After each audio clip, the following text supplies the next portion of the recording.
ఓం గంగణపతే నమ శ్రీమాత్రే నమ ఐం సరస్వత్యే నమ తుం దుర్గాయే నమ ఓం నమ శివాయ శివాయ గురువే నమ క్రీం క్రీం మహాకాళికాయ నమ ద్రాం దత్తాత్రేయాయ నమ ఓం నమ శివాయ శివాయ గురువే నమ క్లీం కృష్ణాయ గోవిందాయ గోపీజనవల్లభాయ శ్రీకృష్ణ పరబ్రహ్మణే పరంజ్యోతిషే నమో నమ ద్రాం దత్తాత్రేయాయ నమ శ్రీరామ జయ రామ జయ జయ రామ రామ ఓం నమ శివాయ శివాయ గురువే నమ జయ గురు దత్తాత్రేయ నమ యూట్యూబ్ ప్రేక్షకులకందరికీ కూడా నమస్కారం అండి. నేను పాలపర్తి గురునాథ్ శర్మ జ్యోతిషం వాస్తు సిద్ధాంతిని. మీకంతా కూడా గోచారిత్య గ్రహాల యొక్క స్థితిగతి కలియిక వాటి ప్రభావం అంతా కూడా మేషాది ద్వాదశ రాశుల వాళ్ళకి ఎటువంటి ప్రభావం అంతా కూడా చూపిస్తుంది, వాటి గ్రహాల యొక్క కలియిక ప్రభావం అంతా కూడా విశ్లేషణ చేసి పరిష్కారం చెప్పడం జరుగుతుంది. ప్రధానంగా మార్చి నెల మాస ఫలితాల్లో భాగంగా 18వ తారీఖు రోజున ప్రధానంగా ఫాల్గుణ మాసం అమావాస్య అంతా కూడా సిద్ధిస్తుంది. ఆ రోజు నుంచి ఈ యొక్క అమావాస్య తర్వాత నుంచి కూడా మీకంతా కూడా మేషా ద్వాదశ రాశుల వాళ్ళకి లక్ష్మీ కటాక్షం అనుగ్రహం అంతా కూడా సిద్ధించడానికి ఆస్కారం ఉంటుంది. మీకంతా కూడా మహాలక్ష్మి అనుగ్రహం కలగబోతుందనే ఈ 5 సంకేతాలంతా కూడా మీకంతా కూడా పరిష్కారం జరుగుతుంది. ఖచ్చితంగా మీకంతా కూడా ధనాదాయం పెరగడానికి ఆస్కారం ఉంటుంది. లక్ష్మీ కటాక్షం సిద్ధించడానికి ఆస్కారం ఉంటుంది. అదృష్ట యోగం పట్టబోతుంది. ప్రధానంగా అదృష్ట యోగం పట్టబోతున్న 5 రాశులు అంతా కూడా చెప్పబోతే ప్రధానంగా చూసుకుంటే ఈ యొక్క మీనరాశిలో అంతా కూడా శనీశ్వరుడు, శుక్రుడు, రవి యొక్క సంచారం జరుగుతుంది. మరియు కుంభరాశులు అంతా కూడా 4 గ్రహాల కలయిక అంతా కూడా సంభవిస్తుంది. ప్రధానంగా చూసుకుంటే రాహువు మరియు బుధుడు, అంగారకుడు, ఈ యొక్క సూర్య భగవానుడు అంతా కూడా కలయిక జరుగుతుంది. మరియు మిథున రాశిలో అంతా కూడా బృహస్పతి యొక్క సంచారం జరుగుతుంది. ఈ యొక్క కేతు యొక్క సంచారం అంతా కూడా చూసుకుంటే సింహరాశిలో సంచారం జరుగుతుంది. ప్రధానంగా చూసుకుంటే ఈ యొక్క గ్రహస్థితి అంతా కూడా యోగకరంగా ఉంటుంది. ప్రధానంగా గ్రహస్థితి అంతా కూడా చూసుకుంటే మీనరాశిలో 3 గ్రహాలు, కుంభరాశిలో 4 గ్రహాలు మరియు బృహస్పతి సంచారం అంతా కూడా మిథున రాశిలో సంచారం జరుగుతుంది. సింహరాశులు అంతా కూడా కేతు యొక్క సంచారం అంతా కూడా జరుగుతుంది. ప్రధానంగా మీకు అంతా కూడా చూసుకుంటే కొన్ని రాశుల వాళ్ళకి మిశ్రమైన ఫలితాలు ఇస్తున్నాయి. అదృష్ట యోగాన్ని కూడా ఇవ్వబోతున్నాయి. ప్రధానంగా శుక్రుడు ఉచ్చస్థానంలో సంచారం చేయడం వల్ల రాజయోగం పట్టబోతున్న రాశులంతా కూడా చూసుకుంటే ప్రధానంగా మీనరాశి వాళ్ళకి రాజయోగం పట్టబోతుంది. లక్ష్మీ కటాక్షం సిద్ధిస్తుంది ప్రధానంగా.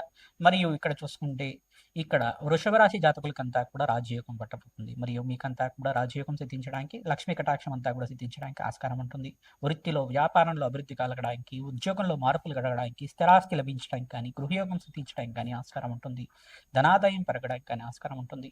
ప్రధానంగా రాష్ట్రాధిపతి ఎప్పుడైతే ఉచ్చస్థానంలో గోచార సంచారం అంతా కూడా చేస్తుంటారో రాజయోగం పట్టబోతుంది. ప్రధానంగా మీకంతా కూడా ప్రధానంగా విశ్వసన సంవత్సరంలో వచ్చే ఈ ఒక సంవత్సరంలో అంతంగా వచ్చే అమావాస్యగా చెప్పడం జరుగుతుంది. తద్వారా మీకంతా కూడా ఈ అమావాస్య రోజున ఎవరైతే కనుక రావి చెట్టు, వేప చెట్టు ఉన్న ప్రాంతం దగ్గర మీరంతా కూడా ఆవనేతో దీపారాధన మరియు నువ్వులతో దీపారాధన అంతా కూడా పెట్టడం వల్ల, అఖండ దీపారాధన చేయడం, ఉప్పు దీపం అంతా కూడా పెట్టడం వల్ల మీకంతా కూడా అక్కడ ఖడ్గమల స్తోత్రం కానీ, దేవి ఖడ్గమల స్తోత్రం కానీ, కాలభైరవ అష్టకాన్ని కానీ, కాలభైరవ స్వామి యొక్క అష్టోత్తర నామాలు కానీ చదువుకోవడం వల్ల, దత్తాత్రేయ యొక్క స్తుతి అంతా కూడా చేసుకోవడం వల్ల, దత్తాత్రేయాయ స్మరణ మాత్రైన సంతుష్టాయిన నామాన్ని అంతా కూడా జపాన్ని ఆచరించడం వల్ల కార్యసిద్ధి, కార్యజయం కలగడానికి ఆస్కారం ఉంటుంది.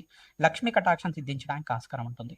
ప్రధానంగా మహాలక్ష్మి యొక్క అనుగ్రహం అంతా కూడా పట్టుబోతున్న అనేది సంకేతాలు ఏ రకంగా ఉంటాయి అంటే ప్రధానంగా ఆకస్మికంగా మీకు రాణి బాకీలంతా కూడా సమయానికంతా కూడా ధనమంతా కూడా చేకూర్చడం కానీ, కష్టాలు, ఆర్థిక కష్టాల నుంచి బయటపడడానికి మార్గం అంతా కూడా దొరకడం కానీ, అప్పుల బాధల నుంచి బయటపడడానికి సులభమైన మార్గం అంతా కూడా మిత్రుల సహాయంగా కానీ, మీకు రావాల్సిన బోనస్ అంతా కూడా రావడం కానీ జరుగుతూ ఉంటుంది. ప్రధానంగా స్థిరాస్తి లభించడం కానీ, మీకు కోర్టు కేసుల్లో ఉండే స్థిరాస్తి అంతా కూడా మీకు రావడానికి ఆస్కారం ఉంటుంది. మరియు ఇక్కడ శుక్రుడి యొక్క సంచారం, ఉచ్చస్థానంలో సంచారం ఈ యొక్క మిత్రగ్రహమైన శనీశ్వరుడితో పాటు కలియిక అంతా కూడా యొక్కరంగా మారబోతుంది. ప్రధానంగా కొన్ని రాశుల వాళ్ళకి ఇక్కడ తులారాశి మరియు వృషభ రాశి, మీనరాశి జాతులకి అంతా కూడా రాజయోగం పట్టబోతుంది. ప్రధానంగా శుక్రుడంతా కూడా రాశి అధిపతి అవుతారు. ఇక్కడంతా కూడా చూసుకుంటే ఈ యొక్క మీనరాశిలో అంతా కూడా శుక్రుడి యొక్క కలియిక ఉచ్చస్థానంలో సంచారం జరుగుతుంది. కావున కన్యారాశి జాతకులకు కూడా రాజయోగం పట్టబోతుంది. ప్రధానంగా మీకంతా కూడా ధనాదాయం పెరగడానికి ఆస్కారం ఉంటుంది. ప్రధానంగా చూసుకుంటే ఈ మార్చి నెలలో అంతా కూడా మాసాంతంలో మంచి శుభవార్త వినడానికి ఆస్కారం ఉంటుంది. ధనాదాయం అంతా కూడా ఆకస్మికంగా ధనయోగం అంతా కూడా సిద్ధించడానికి మహాలక్ష్మి అనుగ్రహం కోసం లక్ష్మీ కుబేర శాంతి హోమాది కార్యక్రమాలు ఆచరించుకోవడం. ప్రధానంగా జాతకరీత్యా బృహస్పతి యొక్కరంగా ఉన్నారా లేదా చూసుకోవాలి. ధనాధిపతి ఏ రకంగా ఉన్నారు, పంచమాధిపతి, నవమాధిపతి, దశమాధిపతి ఏ రకంగా ఉన్నారు. ఈ యొక్క ఉద్యోగ స్థానం అంతా కూడా పంచమ స్థానం చెప్తారు. దశమ స్థానం అంతా వృత్తి వ్యాపారంలో అభివృద్ధి కోసం చెప్తారు. ప్రధానంగా షష్ఠ స్థానం అంతా కూడా వ్యాపార స్థానం అని చెప్పేసి చెప్తారు. ఈ యొక్క ఆకస్మికంగా ధనయోగం సిద్ధించడానికి అంతా కూడా అష్టమ స్థానం అని చెప్పేసి చెప్తారు. అష్టమాధిపతి, షష్టమాధిపతి మరియు దశమాధిపతి, పంచమాధిపతి యొక్కరంగా ఉండాలి. ధనాధిపతి 2వ స్థానం అంటే కుటుంబ స్థానం, ధనస్థానం అంటారు. ఇక్కడంతా కూడా కుటుంబ సౌఖ్యం అంతా కూడా సిద్ధించడానికి ఈ రాశుల వాళ్ళకంతా కూడా యోగకరంగా ఉంటుంది. వీకంతా కూడా ధనాదాయం పట్టబోతుంది. అదృష్ట యోగం సిద్ధిస్తుంది.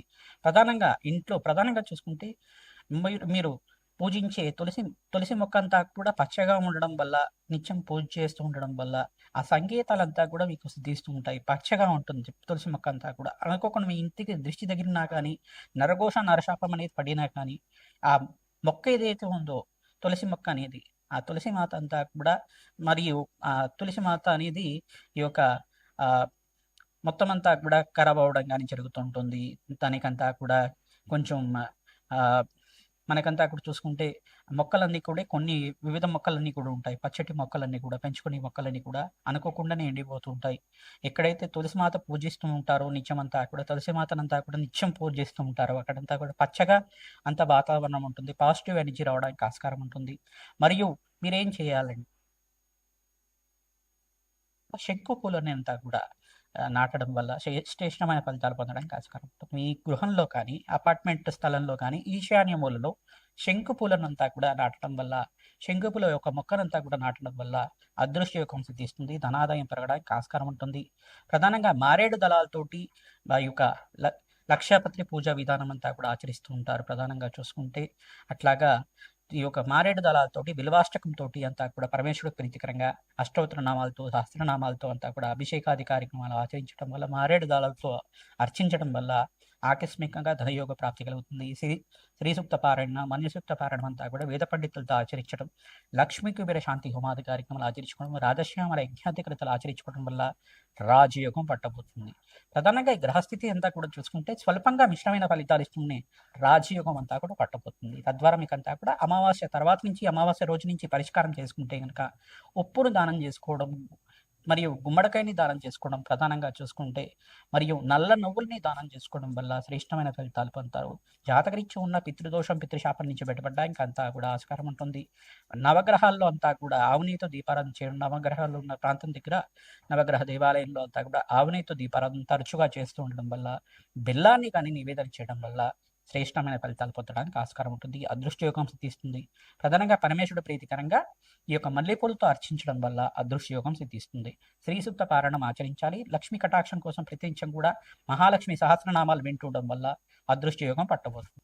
మీనరాశి జాతకులకి మార్చి నెల మాస ఫలితాల్లో భాగంగా మార్చి 18వ తారీఖు రోజున అమావాస్య సంభవించింది. అమావాస్యను మించి మీకంతా కూడా లక్ష్మీ కటాక్షం పట్టబోతుంది. ప్రధానంగా ధనాదాయం పెరగడానికి ఆస్కారం ఉంటుంది. శుక్రుడు ఉచ్చస్థానంలో సంచారం, ప్రధానంగా శని భగవానుడు అంతా కూడా రాశిలో ఉండడం, రాశిలో అంతా కూడా ఉచ్చస్థానంలో శుక్రుడు అంతా కూడా ధనకారకుడు, యోగకారకుడు, మహాలక్ష్మి అనుగ్రహం కోసం మీరంతా కూడా మహాలక్ష్మీదేవికి ప్రీతికరంగా శ్రీ సూక్త పారాయణంతో అభిషేకాది కార్యక్రమాలు, పసుపుతో గంధంతో అభిషేకం చేయించడం, సుగంధ ద్రవ్యాలతో అభిషేకం చేయడం, అమ్మవారికి ప్రీతికరంగా వస్త్రాన్ని సమర్పించడం, తామర పూలని సమర్పించడం, మల్లెపూలతో మరియు తులసి దళాలతో అర్చించడం వల్ల ధనాదాయం పెరుగుతుంది. ఏలినాటి శని ప్రభావంలో ఉన్నారు కావున శని భగవాన్ ప్రీతికరంగా నల్లనూలు దానం చేయడం, తైలాభిషేకం చేయించడం, ప్రధానంగా రాహువుకి మరియు కేతువుకి, శని భగవానుడికి, బృహస్పతికి, శుక్రుడికి అంతా కూడా జపమ హోమాది కార్యక్రమాలు ఆచరించుకోవడం, తద్వారా మీకంతా కూడా అఖండమైన ధన కటాక్షం సిద్ధించడానికి ఆస్కారం ఉంటుంది.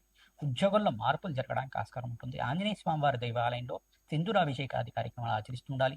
మహాలక్ష్మీదేవి దేవాలయంలో, దుర్గామాత దేవాలయంలో అభిషేకాది కార్యక్రమాలు, కుంకుమార్చన విధానం అంతా కూడా సహస్రనామార్చన చేయించుకోవడం వల్ల మీకంతా కూడా అఖండమైన ధన కటాక్షం సిద్ధించడానికి ఆస్కారం ఉంటుంది. ప్రతినిత్యం కూడా గోమాత సేవ చేస్తూ ఉండడం వల్ల ఆకస్మికంగా ధనయోగం సిద్ధించడానికి ఆస్కారం ఉంటుంది. అమావాస్య వేళలో మీరంతా కూడా తెల్ల గుమ్మడికాయ దానం చేయడం వల్ల, కూష్మాండ దానం అంటారు దీన్నంతా కూడా, ఆ బూడిది గుమ్మడికాయను దానం చేయడం వల్ల మీకంతా కూడా ధనాదాయం పెరగడానికి ఆస్కారం ఉంటుంది. అదృష్టయోగం సిద్ధిస్తుంది. ప్రతినిత్యం కూడా మహాలక్ష్మి కవచాన్ని పారాయణం చేయండి. అఖండమైన ధన కటాక్షం సిద్ధించడానికి ఆస్కారం ఉంటుంది. శ్రీమాత్రేయ నమః.